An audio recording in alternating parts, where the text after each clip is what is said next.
Market Mantra. Market Mantra. Market Mantra. Market Mantra. Market Mantra.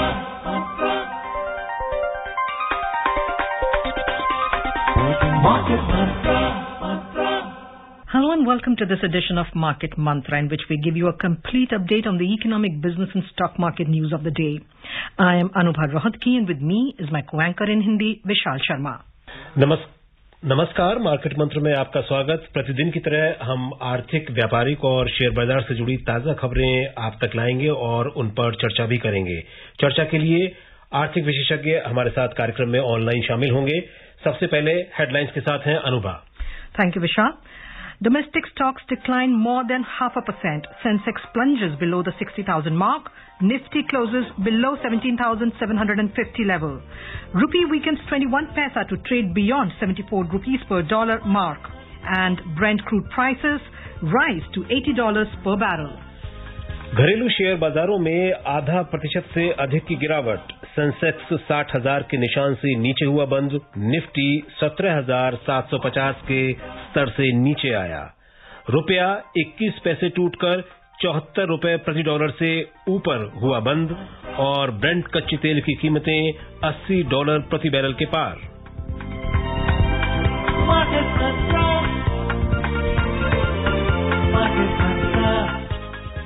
कार्यक्रम की शुरुआत share बाजार से करते हैं। आज शेयर बाजार में काफी उतार चढ़ाव भरा कारोबारी दिन रहा है। कमजोर वैश्विक संकेतों के बीच घरेलू शेयर बाजारों में आज 0.5% से की गिरावट दर्ज हुई है। भारी उतार चढ़ाव के बीच बॉम्बे स्टॉक एक्सचेंज का सेंसेक्स 60,000 के निशान से नीचे आकर बंद हुआ और नेशनल स्टॉक एक्सचेंज का निफ्टी 17,750 के स्तर से नीचे आ गया। सेंसेक्स 410 अंक लुढ़ककर 0.68% के नुकसान से 59,668 पर बंद हुआ। निफ्टी भी 107 अंक गिरकर 0.6% नीचे 17,749 पर आ गया। व्यापक बाजार की बात करें तो बीएसई मिड कैप इंडेक्स 0.71% और स्मॉल कैप इंडेक्स 0.2% के नुकसान के साथ बंद हुए। The Sensex and the Nifty today slipped more than 0.5% amid negative global cues. Amid high volatility, the BSE Sensex ended below the 60,000 mark and the NSE Nifty closed below the 17,750 level. The Sensex plunged 410 points or 0.68% to finish at 59,668. The NSE Nifty also ended 107 points down or 0.6% down at 17,749. In the broader market at BSE, the mid-cap also fell 0.71% and the small cap index ended 0.62% down. In the Sensex pack, shares of 10 companies gained while 20 logged losses. Power Grid was the top gainer as it surged 4.4%, followed by NTPC, which gained 3.9%. Sun Pharma climbed 2.2%. Titan rose 1.8% and Kotak Bank surged 1.6%. On the other side, Bharti Airtel plunged 3.7% and Tech Mahindra declined 3.4%. Bajaj Finance fell 3.2% while Bajaj Finserv ended 2.7% down. HCL and Infosys both slipped 2%. In sectoral indices, 6 sectors logged gains while 13 fell. Utilities gained 1.7% while power and oil and gas both surged 1.5%. Energy sector stocks added 1.2%. On the other hand, realty plunged 3% and telecom declined 2.6%. Tech fell 2.1% and IT slipped 2%. The overall breadth of the BSE trade was negative as shares of 1,436 companies gained while 1,828 fell. Shares of 161 companies remained unchanged. And we have online with us right now senior business journalist Sushma Ramchandran for discussion. Ms. Ramchandran, welcome to the program. Thank you. Thank you. Ms. Ramchandran, last week we saw historic heights and today a meltdown. So what is it that caused the meltdown? You know, the markets, Sensex went down as much as 1,000 points at one point. So what was the reason? Well, first of all, as you rightly said, it's a meltdown. And last week, all the newspaper headlines were about how the Sensex has crossed the 60,000 mark. So even at that time, everyone was thinking that there's going to be a correction in the market, because the market for the last 1.5 years has been on this very steep bullish trend. In between, of course, we have had certain corrections, but it's overall it's been very, very bullish. And right now, the pace at which the market has been accelerating, there was a feeling that there is going to be a correction, and I think this is what has happened today. There has been a lot of profit booking, and this is something that probably had to happen in the market. The second thing, of course, is that there are other factors. One is the fact that global crude prices have shot up to $80 per barrel. Now, that's something of great concern in this country. India imports over 80% of its requirement, and petrol and diesel prices have just been raised once again because of such high prices. So this is also something that would affect economic growth in this country. And third, of course, is something which probably has been factored in by the market earlier, is the Evergrande crisis in China, which has, really had an impact on markets all over the world. But, I think this would have a lesser impact. I think the major reasons are the fact that, it is time for profit taking. It's time for a correction in the market, as well as the issue of the global high oil prices. So how long do you reckon this period of correction will continue? This type of volatility will continue? Can we predict? Can we have a rough idea of when it is going to, till when it is going to continue? It's very difficult to say, because, you don't know what developments are going to take place. Of course, we are waiting for some statement now by the, U.S. Federal Reserve. They have already indicated last week that they're going to be tapering down their ultra-loose money policy. So that also could be a factor in the coming days, and that could cause, once again, a dip in the markets. It depends on the developments in the coming days, so it would be very difficult to predict for how long it would happen. What about the impact on small investors? Advice for them? In fact, some analysts also believe that this buoyancy in the market is also I beg your pardon, the correction that has happened in the market is also in any way, in a way, an advantage for the investors. Would you look at it this way? What would you say?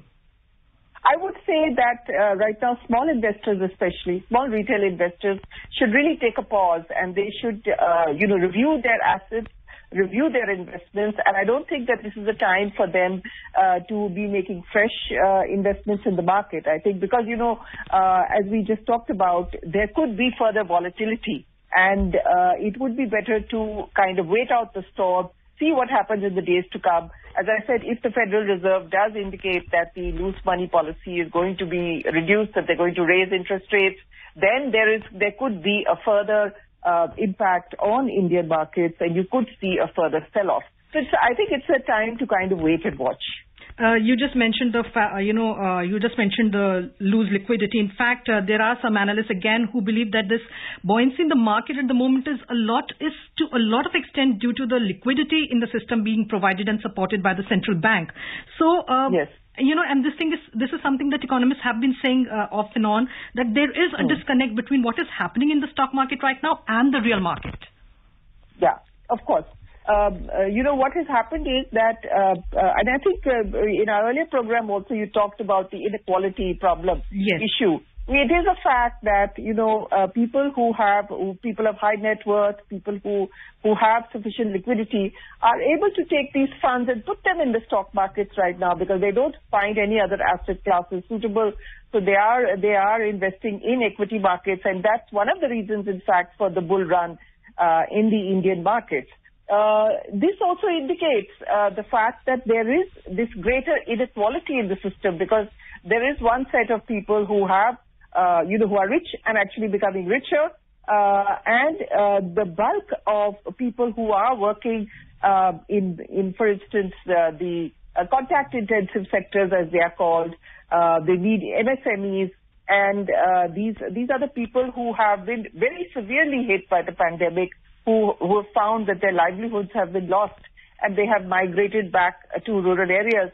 But I think that with the opening up of the economy region-wise, I think the things have improved. But definitely, this kind of gap inequality gap is widening. It's not just in India, of course. This is something that the pandemic has had an impact all over the world, and this kind of inequality is increasing the gap between the rich and the poor, not just in India, but all over the world. Ji Sushma ji, आज के कारोबार पर हम नजर डालें तो sector wise अगर हम बात करें तो एनर्जी सेक्टर स्टॉक्स में आज 1.2% की तेजी रही है और साथ ही साथ पावर और ऑयल एंड गैस में भी लगभग 1.5% की तेजी रही है।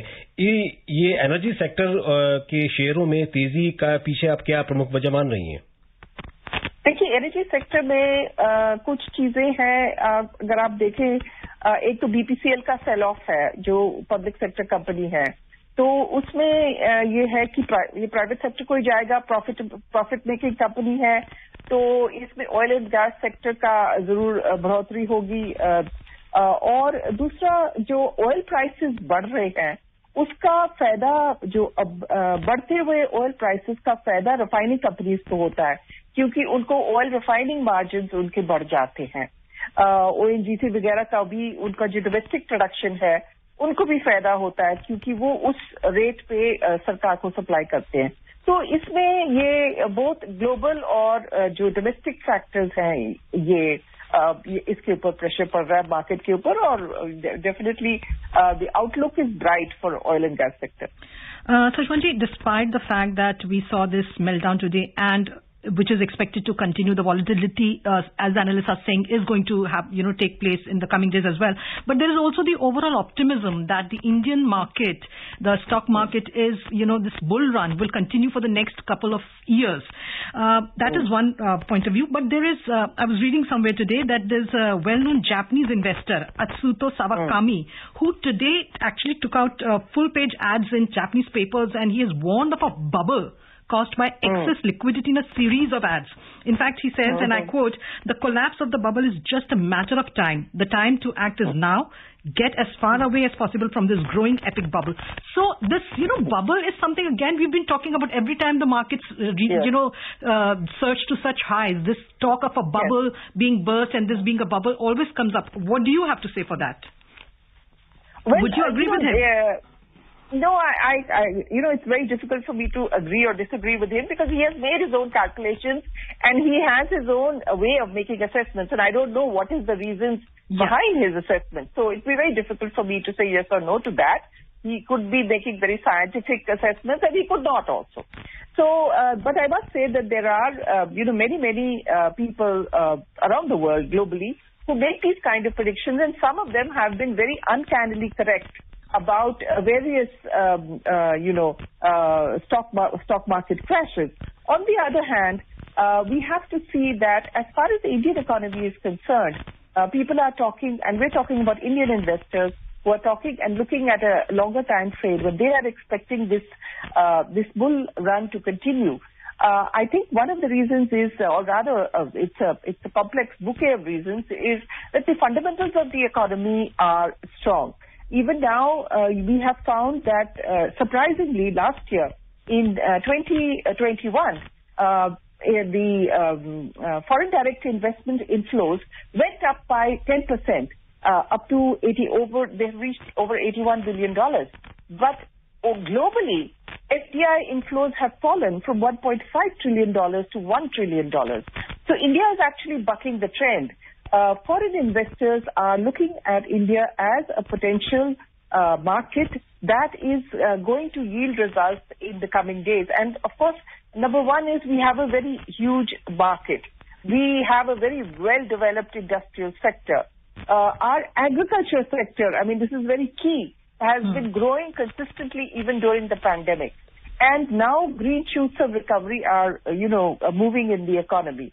So there is the outlook for India for economic growth, even by international rating agencies, are of the extent of 9 to 10%. Yes, people will say this is not as much as it would have been before the pandemic, but it is still among the highest in the world. So I think there is some basis for thinking that the bullish trend will continue for some time to come.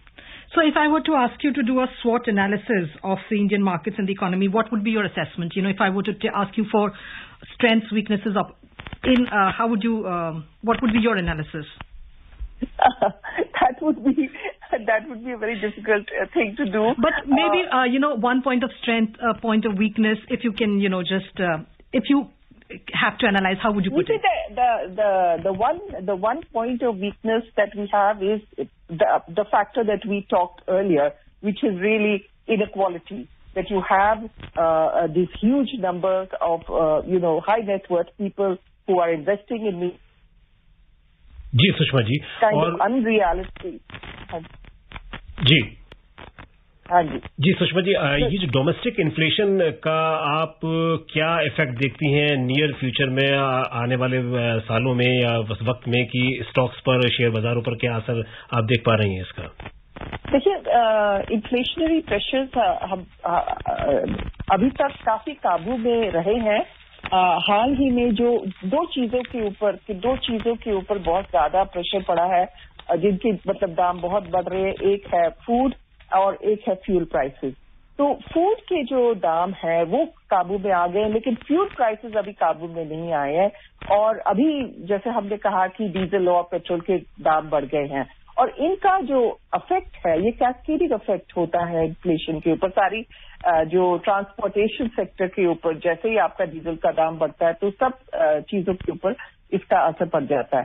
तो इसके ऊपर हमें नजर रखनी पड़ेगी। मेरे ख्याल RBI भी इसके ऊपर नजर रख रही है, लेकिन इस वक्त जो ज्यादा जरूरी है आरबीआई के लिए वो है कि भाई हमारी जो इकोनॉमिक ग्रोथ है वो तेजी से बढ़ जाए। तो वो थोड़ा सा उस मामले में इन्फ्लेशन को थोड़ा सा इन अ मोर रिलैक्स्ड वे लुक देख रही है। जी, और अब नजर डाल लेते हैं रुपए के प्रदर्शन पर। अंतरबैंक विदेशी मुद्रा विनिमय बाजार में रुपया आज 21 पैसे कमजोर होकर $1 के मुकाबले 74 रुपए 5 पैसे के स्तर पर बंद हुआ।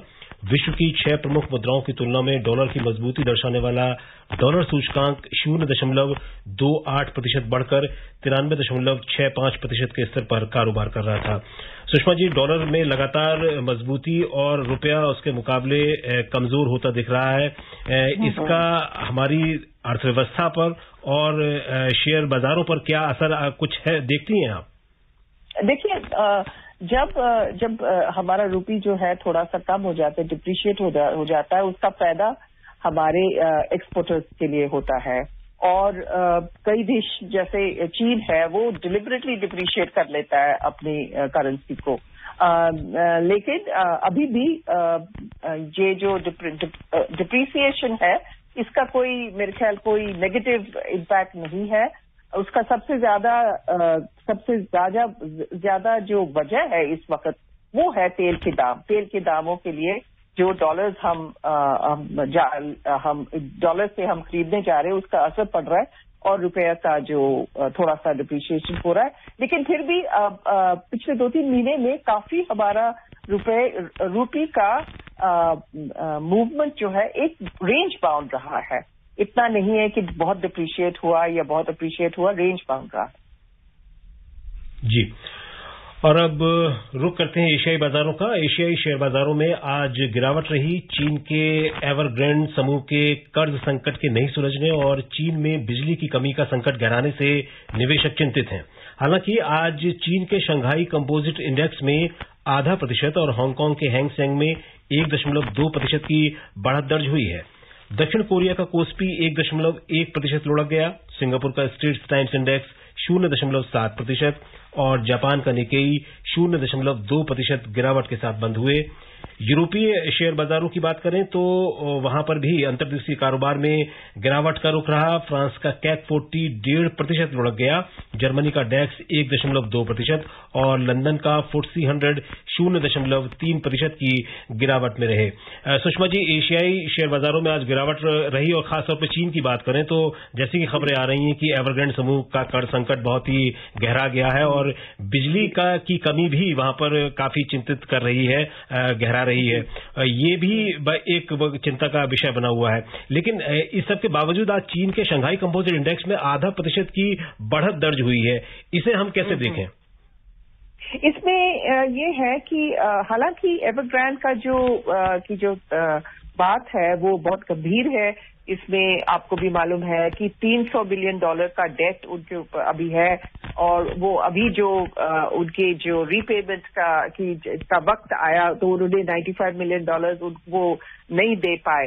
तो ये हालांकि ये सब है, लेकिन चीन की जो सरकार है वो समझती है, उनमें इतना कॉन्फिडेंस है कि ये इस मामले को हम संभाल लेंगे। और ये कॉन्फिडेंस इसलिए क्योंकि ये बहुत मतलब ओवरआर्चिंग डिक्टेटोरियल सरकार है, और जैसे हमारे देश में ऐसे नहीं है। हमारे देश में हम डेमोक्रेटिक सरकार है और इतने कंट्रोल्स नहीं है हमारे देश में। वहां पर बहुत ज्यादा कंट्रोल्स हैं, और वो समझते हैं कि ये जो तकलीफ है, और वहां पर जिन लोगों ने फ्लैट खरीदे हैं एवरग्रांड के, उनकी जो तकलीफें हैं वो कोशिश कर रहे हैं कि वो प्रोटेस्ट कर रहे हैं, लेकिन उनको प्रोटेस्ट भी नहीं करने दे रहे हैं। तो ये जो कंट्रोलिंग अथॉरिटी है वो समझते हैं कि वो इसको संभाल सकते हैं, और ये जो कॉन्फिडेंस है मेरे ख्याल इसी वजह से शंघाई का जो इंडेक्स है थोड़ा ऊपर गया कि भाई ये क्राइसिस है, लेकिन कोई बात नहीं, ये सरकार इसको संभाल लेगी। But Sushma ji, there is also the fact that because China is the biggest exporter and the world's third biggest economy, Yes. the investors are actually quite worried about the Evergrande crisis, the widening, ever increasing power crisis there. So do you think, and in the recent past we have seen that the authorities have clamped down on tech companies. There have been regulatory clampdowns. So do you think all these factors are going to affect the investment there in China? And do you see in coming future or in the coming days the FII is moving towards India for as an investment destination, or much more than what we are already getting? Well, it has already started.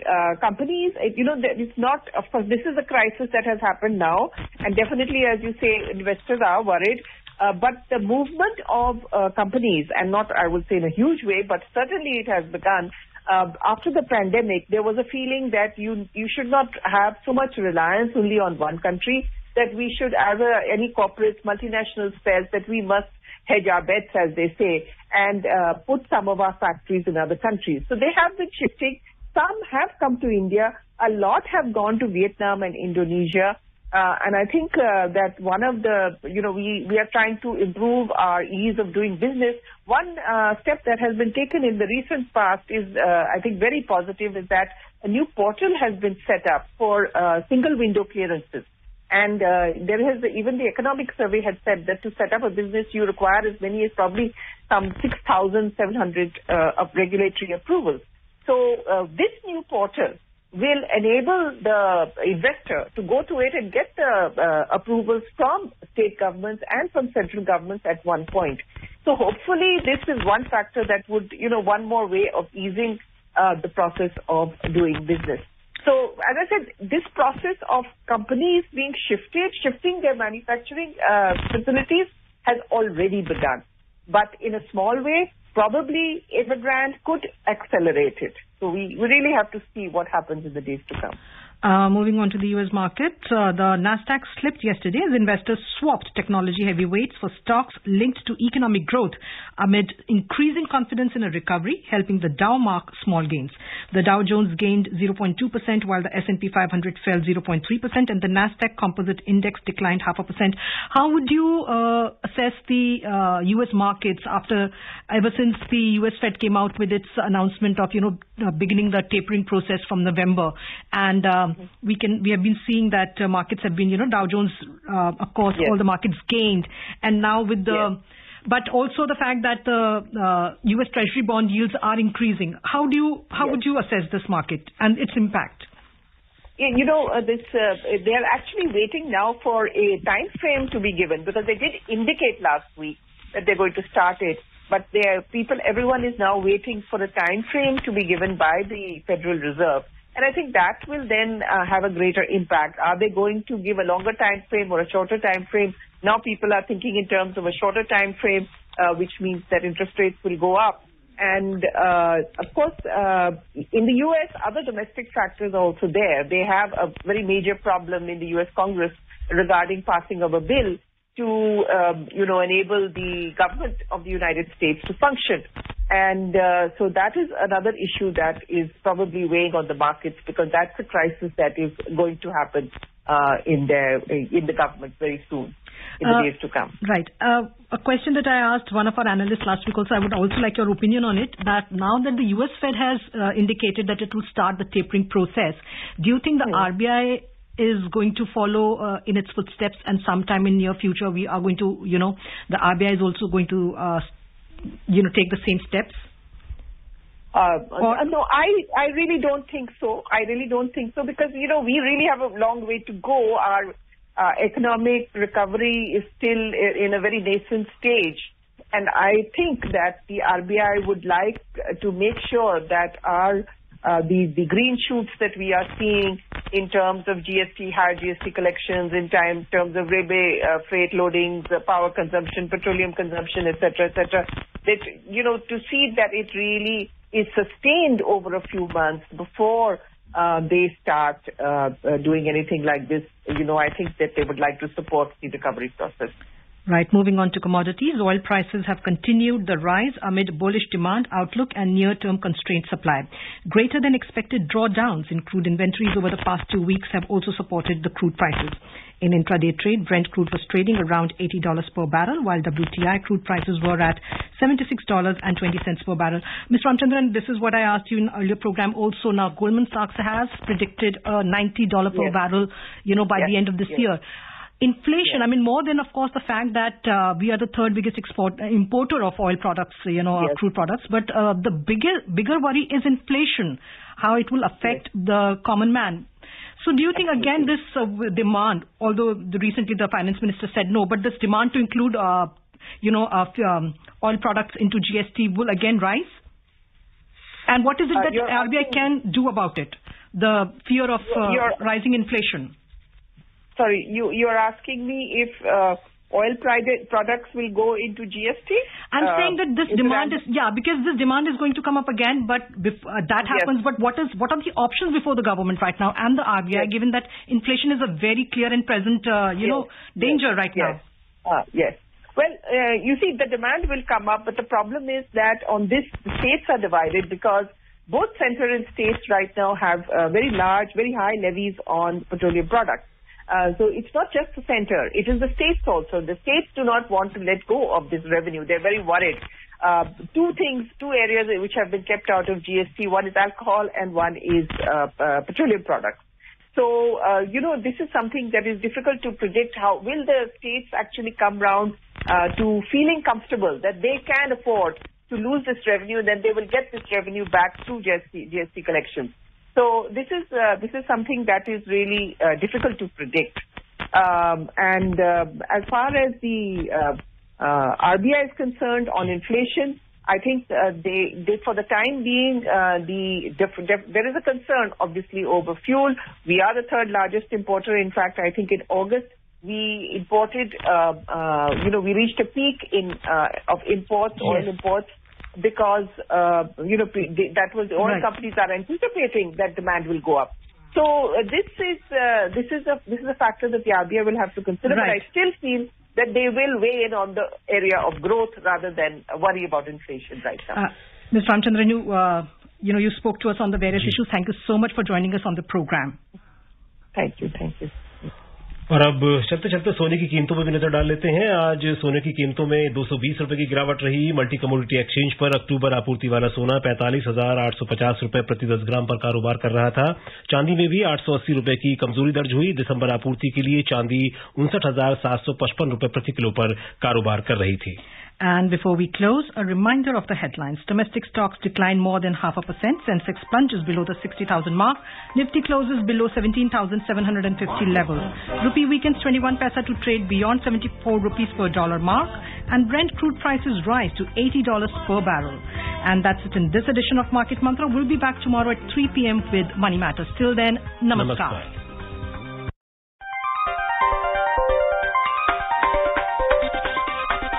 Market Mantra.